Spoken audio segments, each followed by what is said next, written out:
வாங்க இன்றைக்கி வீடியோக்குள்ளே போகலாம். இன்றைக்கி என்ன பார்க்க போகிறோன்னா, கல்லணை பற்றி தான் பார்க்க போகிறோம். கல்லணை பற்றிய செய்தியெல்லாம் தெரிஞ்சுக்க போகிறோம். நீங்கள் ஒவ்வொரு இடத்துக்கு போகும்போதோ, எந்த சுற்றுலாத்தலம் போகிறீங்களோ, அது முன்னாடியே எல்லா தகவலாம் சேகரித்து தெரிஞ்சு வச்சுக்கிங்க. நீங்கள் அங்கே போய் அந்த சுற்றுலாத்தலத்தை பார்க்கும் போதோ உங்களுடைய கவனம்லாம் அது மேலேயே இருக்கும். அது உங்களுக்கு பிரமிப்போடு பார்ப்பீங்க. இல்லை எதுவுமே தெரியாத நீங்கள் அந்த கட்டிடங்களை பார்க்கும் போதோ, ஒரு சுற்றுலாத்தலத்தை பார்க்கும் போதோ உங்களுக்கு என்ன தோணும், ஒரு 5 நிமிஷத்தில் பார்த்துட்டு வந்துடுவீங்க.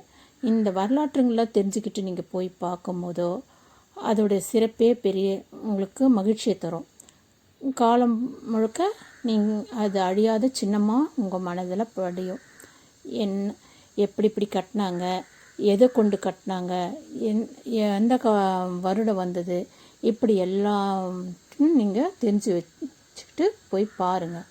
அதோடைய சிறப்பை நீங்கள் தெரிஞ்சுக்கிட்டு 4 பேருக்கு சொல்லும் போதோ ரொம்ப மகிழ்ச்சியாக இருக்கும். உங்கள் பிள்ளைங்களுக்கும் நீங்கள் சொல்லலாம். இப்போது வீடியோக்குள்ளே போகலாம். திருச்சி மாவட்டத்தில் காவிரி ஆற்றின் மேல் கட்டப்பட்ட கல்லணை கரிகால் சோழனால் கிபி 2ஆம் நூற்றாண்டில் கட்டப்பட்டது.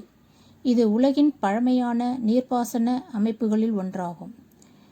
நீர் பெருக்கெடுத்து ஓடிய காவிரியின் வெள்ளப்பெருக்கை தடுக்கவும், வளமான டெல்டா பகுதிக்கு நீர்ப்பாசனம் வழங்கவும் இந்த அணை கட்டப்பட்டது.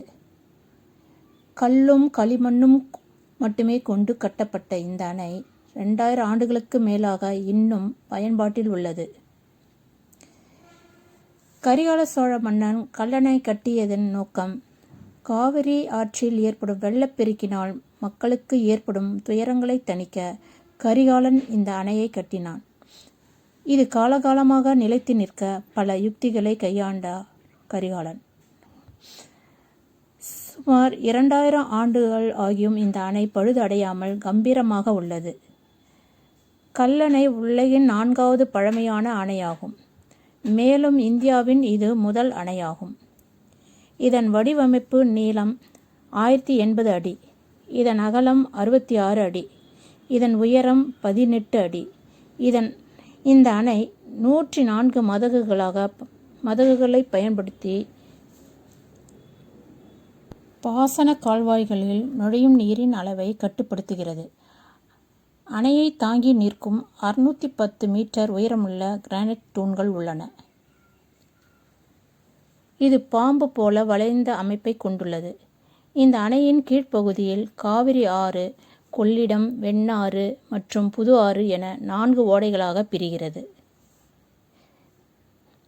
பின்னர் ஏற்பட்ட மாற்றங்கள்.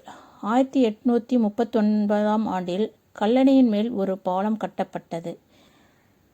ஆங்கிலேய அரசு பாழ்பட்டிருந்த கல்லணை சரி செய்யவும் மேலும் மேம்படுத்தவும் பொறியாளர் சர் ஆர்தர் காட்டனை அழைத்தது. இந்த அணையை பழுது பார்த்தபோது இவ்வளவு உறுதியாக எப்படி கட்டினார்கள் என்று வியக்கும் வண்ணம் இருந்தது. வெறும் கல்லாலும் களிமண் பேஸ்டாலும் எப்படி கட்டப்பட்டனர் என்று வியந்து போனார். எப்படி இந்த பேஸ்ட் தயார் செய்தார்கள் என்று கண்டுபிடிக்கவே முடியவில்லை.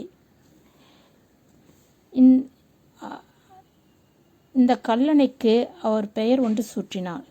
கிரானைட் என்று பெயர் சூட்டினார். ஆங்கிலேயரையே பிரமிக்க வைத்துவிட்டது.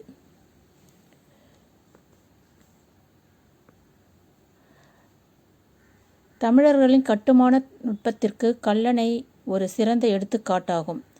கல்லணை இன்றைய நாட்களில் ஒரு பிரபலமான சுற்றுலா தலமாக உள்ளது. கரிகால சோழனால் கட்டப்பட்ட கல்லணை தமிழ்நாட்டிற்கு ஒரு பொக்கிஷமாக விளங்குகிறது.